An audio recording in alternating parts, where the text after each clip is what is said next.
अटक केली।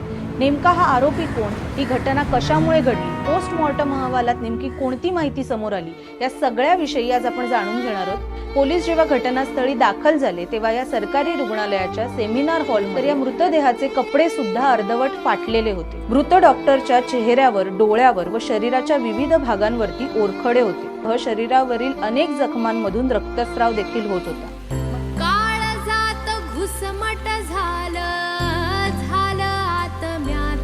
पाट आता घडीव घडीव तुझी तूच वही वाट मायलेकींच्या डोळ्यावरती पदर हाय तुझ्या पायीर।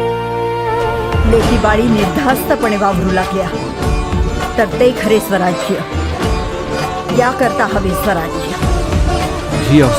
अखंड ज्योत देवते तुझ्या निरांजनातली, अपार भाव भक्तीने तुझीच मूर्त पूजिली। त्रिशूल खड्ग घेऊनी विनाशण्या असुर ये, बनून रौद्र कामिनी प्रकाशण्या तिमिर ये। प्रतीक नारी शक्तीचे वैष्णवी महेश्वरी, तुझाच अंश राहू दे सदैव माझ्या अंतरी।